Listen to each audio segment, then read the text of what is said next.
बिस्मिल्लाहिर्रहमानिर्रहीम। अस्सलाम वालेकुम student. I am Wajid Ali combo, chemistry first year chapter 3 gases वाला चैप्टर, और आज हम उसमें पढ़ रहे हैं Charles law.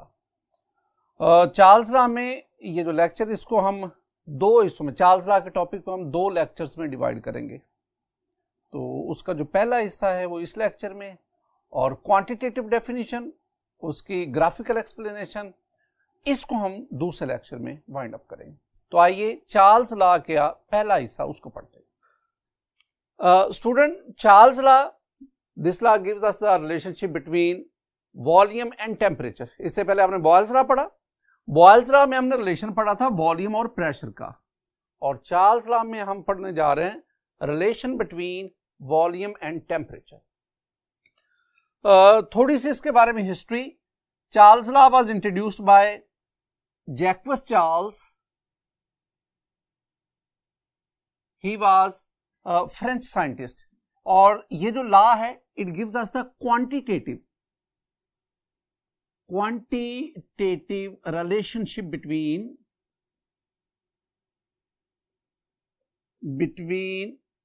Volume and temperature, दोनों के बारे में। इस लॉ की स्टेटमेंट, स्टूडेंट एक ना कुछ टर्मिनोलॉजी उनको जरा ज़हन में रखें। जब आपके पास लॉ आता है या प्रिंसिपल आता है ना, तो हम उसकी स्टेटमेंट पढ़ते हैं। लॉ या प्रिंसिपल इसकी स्टेटमेंट होती है, और अगर आपके पास कोई टर्म होगी तो उसकी डेफिनेशन होती है। तो चूंकि ये लॉ है तो इसकी हम स्टेटमेंट पढ़ेंगे। स्टेटमेंट क्या है? The volume of given mass of a gas is directly proportional to absolute temperature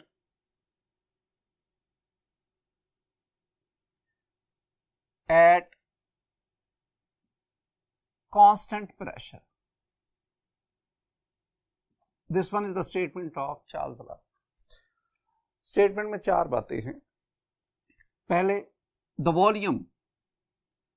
volume of given mass of a gas.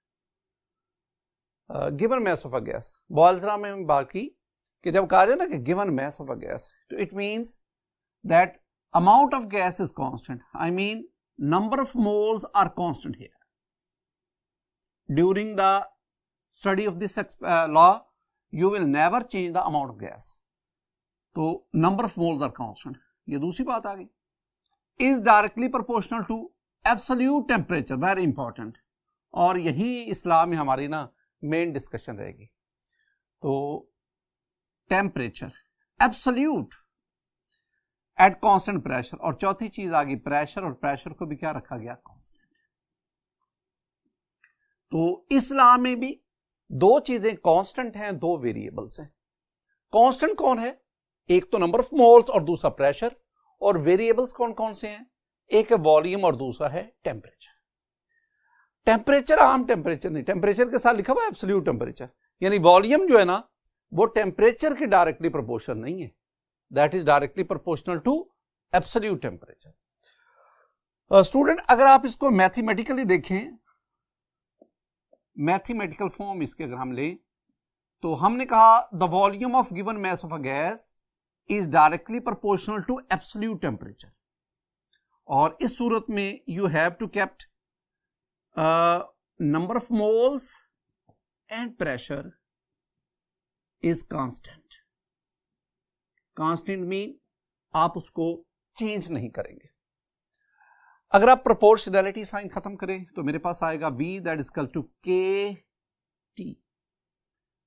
के जो है यहां पे हेयर के इज प्रोपोर्शनैलिटी कांस्टेंट।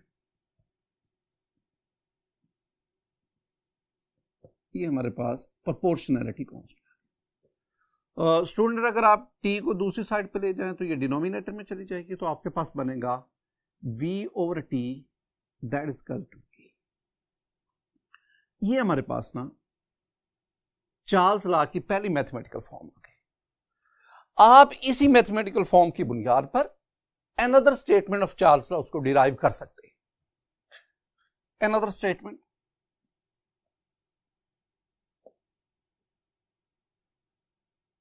ये जो दूसरी स्टेटमेंट है वो इस जो रिलेशन है उसके बेस पे देखें, वॉल्यूम ऊपर, टी नीचे।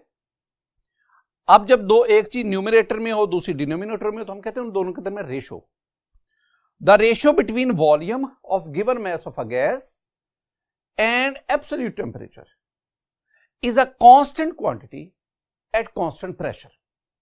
मैं दोबारा इसको दोहरा रहा हूं, जब दो चीजें बटे में आती है ना तो हम कहते हैं कि उसके दरमियान रेशो है किस किस के दरमियान, volume of a given mass of a gas, जब given mass of a gas कहते हैं तो हम कहते हैं कि number of moles constant, the volume of given mass of a gas and absolute, the ratio between volume of given mass of a gas and absolute temperature is a constant quantity at constant pressure.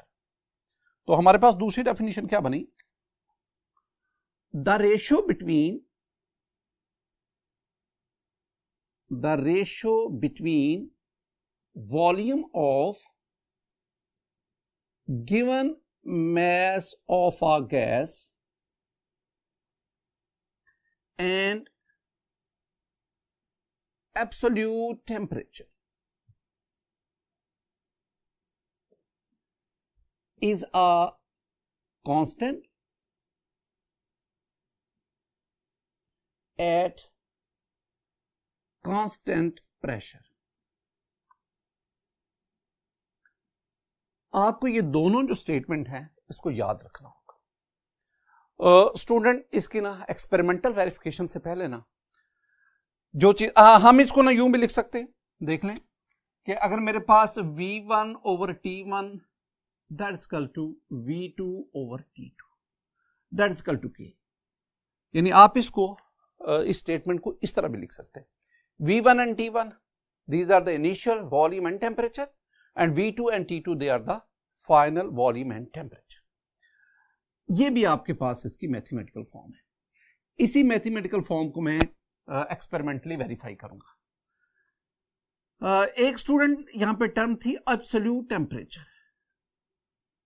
Statement बोलते हुए मैंने इस बात पे खास तौर पे जोर दिया था, मैंने कहा था कि जो वॉल्यूम है ये डायरेक्टली प्रोपोर्शनल टेम्परेचर के नहीं है, मैंने कहा था absolute temperature.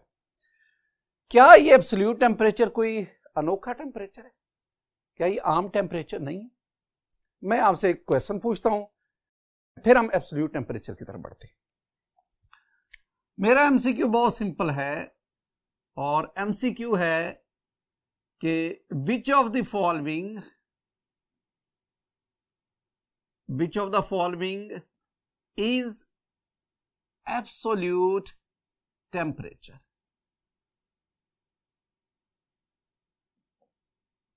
Option A 72 kelvin, option B 0 degree centigrade, option C -273.16 degree centigrade, option D 100 degree Fahrenheit. तो आप जानते हैं ना हम टेम्परेचर के लिए ना 3 डिफरेंट स्केल्स यूज करते हैं, सेंटीग्रेड जिसे हम सेल्सियस स्केल भी कहते हैं, फ़ारेनहाइट और फिर हम केल्विन यूज करते हैं। तो मैंने तीनों स्केल्स में टेम्परेचर लिख दिया। क्वेश्चन मेरा यह है कि बताएं इन चारों में से एब्सोल्यूट टेम्परेचर कौन सा है। तो most of you will answer C. ज्यादातर स्टूडेंट कहते हैं जी सी, हालांकि गलत है। The correct answer is A 72 kelvin. तो एब्सोल्यूट टेम्परेचर मीन वो टेम्परेचर जो हम किस स्केल पे मेजर करते हैं, केल्विन स्केल पे। अगर किसी भी टेम्परेचर के साथ केल्विन लिखा होगा तो उसे हम एब्सोल्यूट टेम्परेचर कहते हैं। इट मीन सेंटीग्रेड और फ़ारेनहाइट में मेजर किया हुआ टेम्परेचर वो एब्सोल्यूट टेम्परेचर नहीं है। तो एब्सोल्यूट टेम्परेचर डेफिनेशन क्या होगी, द टेम्परेचर ऑन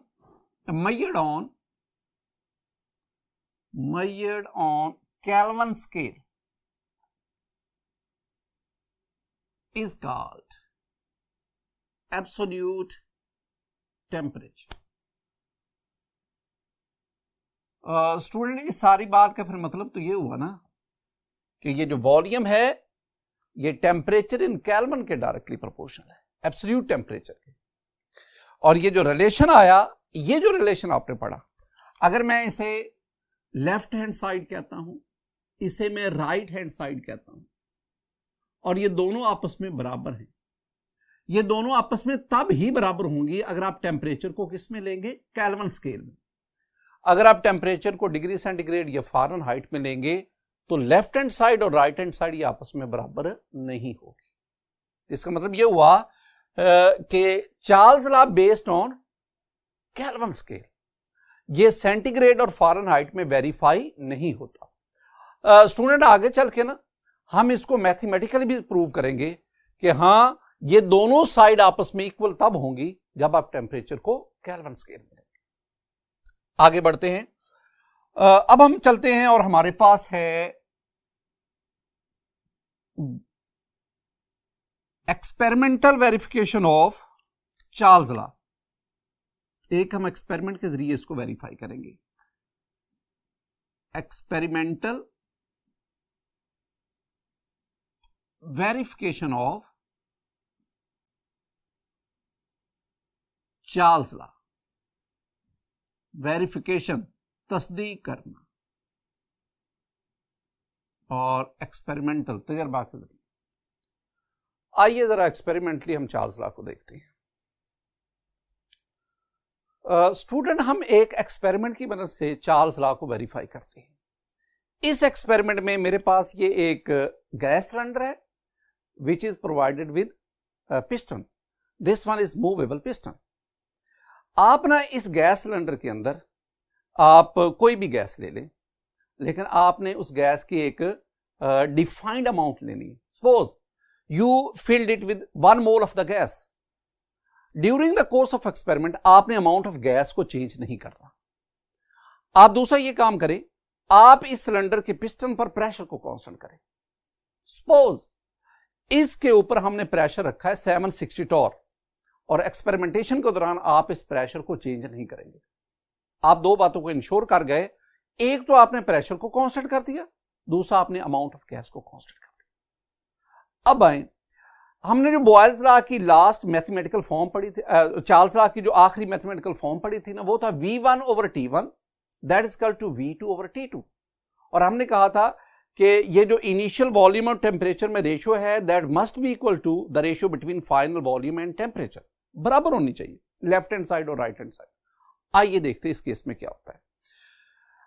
जो मेरे पास इनिशियल वॉल्यूम है दैट इज 4 dm क्यूब और इस पे जो टेम्परेचर है that is T1 300 kelvin. Temperature को केल्विन में लेना है, यह बुनियादी खासियत है चार्ल्स लॉ की। हमने कहा है कि V directly proportional to absolute temperature, और एब्सोल्यूट टेम्परेचर हमने कहा temperature measured in kelvin scale. तो आप सेंटीग्रेड में अगर हो, फ़ारेनहाइट में टेम्परेचर हो, you will convert that into kelvin. तो आपके पास V1 4 dm cube and here the T1 is 300 kelvin. दोनों की रेशो ले लो, V1 4 dm cube over 300 kelvin. अगर आप इसको डिवाइड करेंगे, रेशो लेंगे, तो आपके पास आंसर आएगा 0.013। अब दूसरा काम, अब आप इस गैस को हीट करें, हीट करेंगे, टेम्परेचर राइज करेगा, मॉलिक्यूल की काइनेटिक एनर्जी बढ़ेगी, कोलिजन्स ऑफ मॉलिक्यूल बढ़ेगी, pressure inside the container, pressure of the gas inside the container increase करेगा। प्रेशर इंक्रीज करने की वजह से ये पिस्टन ऊपर को मूव करता जाएगा और यूं वॉल्यूम जो है वो बढ़ता जाएगा। आपने बॉयल्स लॉ में पढ़ा है कि जब वॉल्यूम इंक्रीज करेगा तो प्रेशर डिक्रीज करता जाएगा। वॉल्यूम बढ़ते बढ़ते जब टेम्परेचर 600 केल्विन हुआ तो अब वॉल्यूम जो है वो 8 dm क्यूब हो गया। अब ये जो आपके पास वॉल्यूम आया this one is the V2 और जो टेम्परेचर आपके पास आया दैट इज द T2। अब आपने क्या करना है, टेम्परेचर आपके पास डबल हो गया और वॉल्यूम आपके पास डबल हो गया। अब आप इन दोनों की रेशो लें। जब आप V2 over T2 रेशो लेंगे यानी आप 8 over 600 तो the answer will be 0.013। Again the answer will be same. It means कि दोनों केसेस में अगर आप अमाउंट ऑफ गैस और प्रेशर को कांस्टेंट रखते हैं, the ratio between volume and temperature remains constant and this one is the Charles law. आइए जरा नेक्स्ट पढ़ते हैं और हम एब्सोल्यूट जीरो का कॉन्सेप्ट उसको स्टडी करते हैं। स्टूडेंट आपने ना एब्सोल्यूट टेम्परेचर तो पढ़ा है, केल्विन स्केल में जो भी टेम्परेचर मेजर होगा उसे हम एब्सोल्यूट टेम्परेचर कहते हैं। अब एक टर्म पढ़ते हैं एब्सोल्यूट जीरो।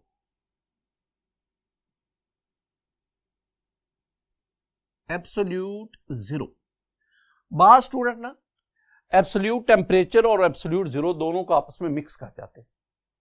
डियर स्टूडेंट, ये अलग बात है, ये अलग बात है, इनको आपस में मिक्स ना करें, ये अलग चीज है, एब्सोल्यूट जीरो अलग है। मैं आपको ना इसकी 2-3 डेफिनेशंस बताता हूं। ये टर्म है, इसकी डेफिनेशन होगी, आइए डेफिनेशन को देखते हैं। पहली definition very simple, zero on kelvin scale is called absolute zero। Very simple definition कि केल्विन स्केल पर जो हम जीरो केल्विन जब लिखते हैं ना, ये मैंने kelvin zero kelvin, this zero kelvin is called absolute zero. एक तो ये वेरी सिंपल, यानी 0 डिग्री सेंटीग्रेड, यानी मैंने लिखा ना 0 डिग्री सेंटीग्रेड, या मैं 0 डिग्री फ़ारेनहाइट लिखता हूं, ये एब्सोल्यूट जीरो नहीं है। हां, मैं 0 केल्विन लिखता हूं, this is called the absolute zero. दूसरी डेफिनेशन क्या है, the hypothetical temperature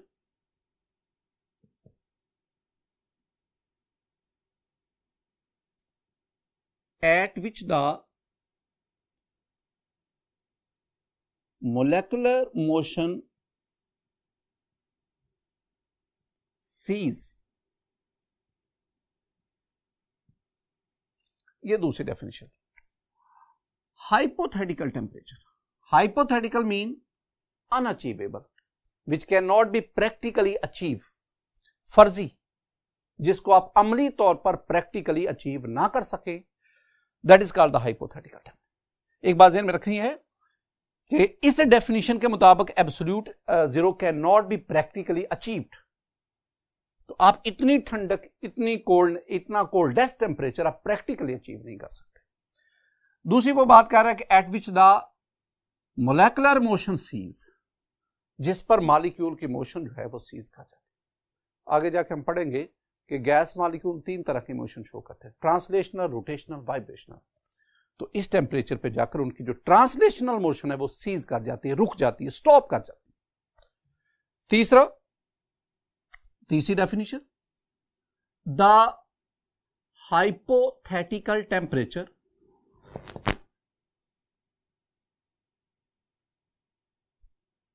at which volume of the gas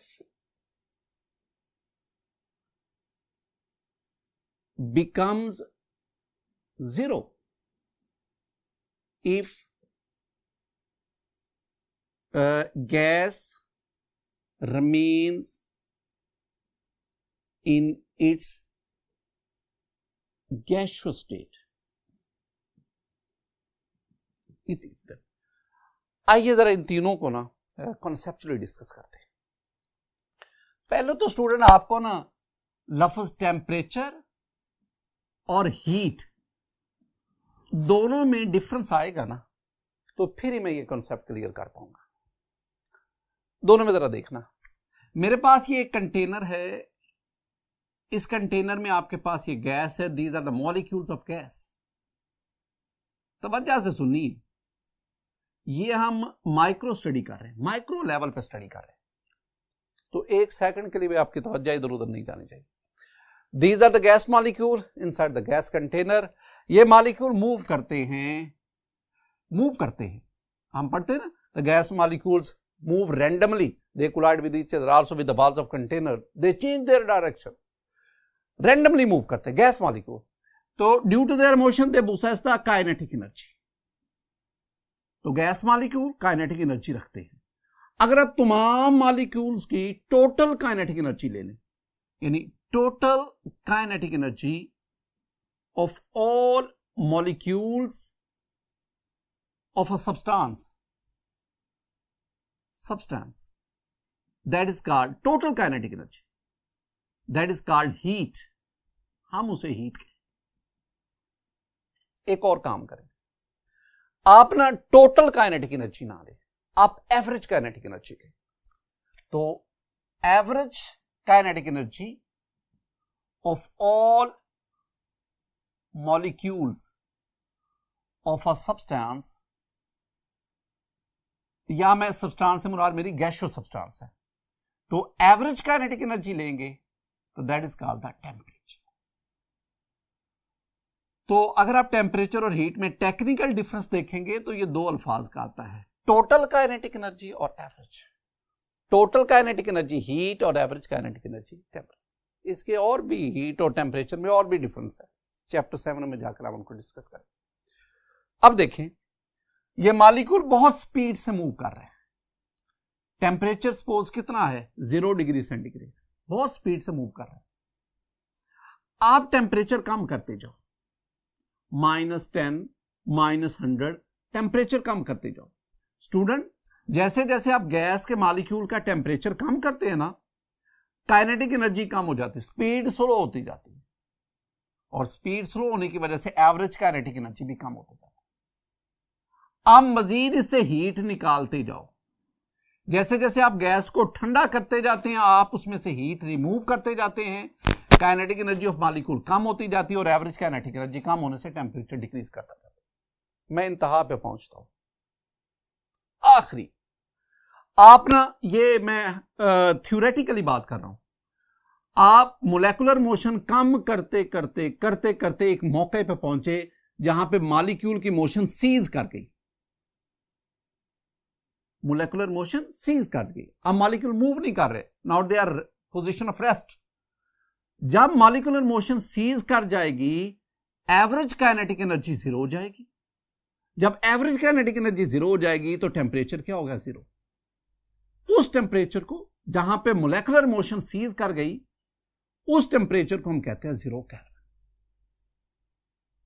और अगर आप इस टेम्परेचर को डिफरेंट बाकी जो सेंटीग्रेड फ़ारेनहाइट स्केल में लें, तो 0 kelvin that is equal to -273.16 degree centigrade, that is equal to -459 degree Fahrenheit.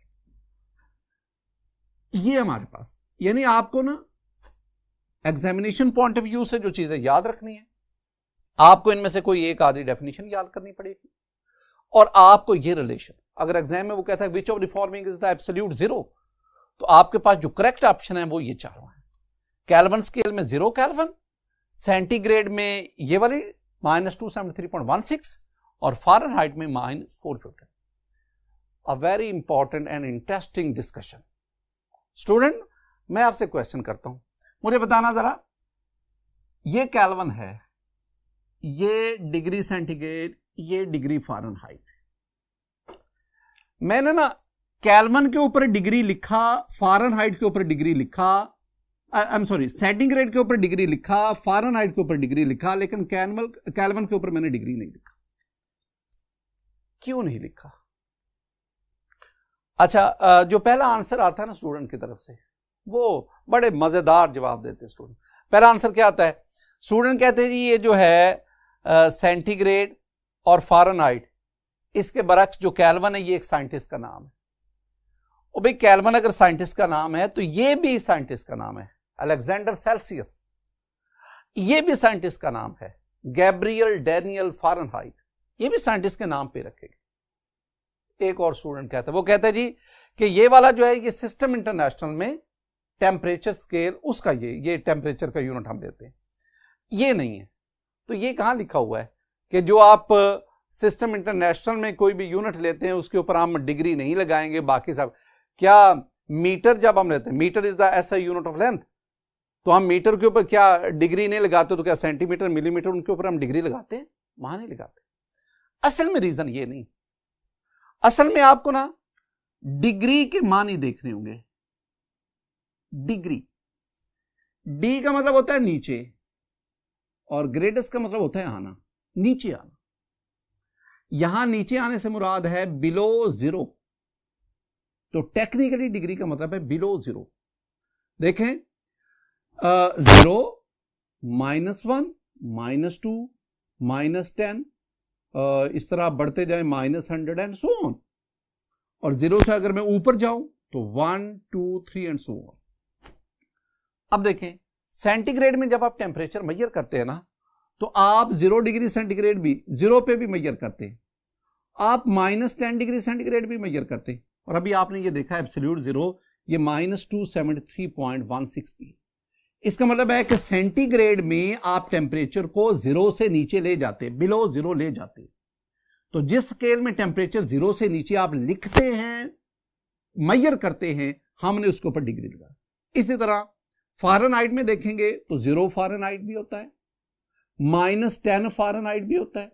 इस तरह ये आपने लिखा -459 फ़ारेनहाइट, डिग्री फ़ारेनहाइट।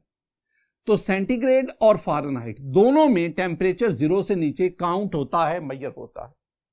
लेकिन स्टूडेंट, आप ना 200 केल्विन पढ़ेंगे, 100 केल्विन पढ़ेंगे, 10 केल्विन पढ़ेंगे, 0 केल्विन आपने पढ़ा। This one is the minimum lowest possible temperature, इससे नीचे हो ही नहीं सकता। तो इसका मतलब है कि -1 केल्विन पॉसिबल ही नहीं, आप इसको पढ़ ही नहीं सकते। चूंकि केल्विन में टेम्परेचर 0 से नीचे रिकॉर्ड नहीं होता, मेजर नहीं होता, लिहाजा हम केल्विन के ऊपर डिग्री का निशान नहीं लगा। तो हम, और एक और भी बात ध्यान में रखनी, जब मैं कहता हूं absolute temperature, that is the temperature measured in kelvin scale. और आमतौर पर हम जो एब्सोल्यूट टेम्परेचर उसको कैपिटल टी से जाहिर करते हैं, और the temperature measured in centigrade and Fahrenheit उसको हम आमतौर पर स्मॉल टी से जाहिर करते हैं। लेकिन आमतौर पर हम जब कैलकुलेशन करेंगे तो हम शायद इसका ख्याल नहीं रख पाएंगे। स्टूडेंट, आज के इस लेक्चर में हमने Charles law, absolute temperature, absolute zero and the experimental verification of Charles law, इसको डिस्कस किया। अल्लाह ताला आपका हामी नासर हो, अल्लाह ताला आपके इल्म में, आपके अमल में इजाफा फरमाए, अल्लाह ताला आपको इल्म हासिल करने की ज़्यादा से ज़्यादा तौफीक दे। अस्सलामु अलैकुम।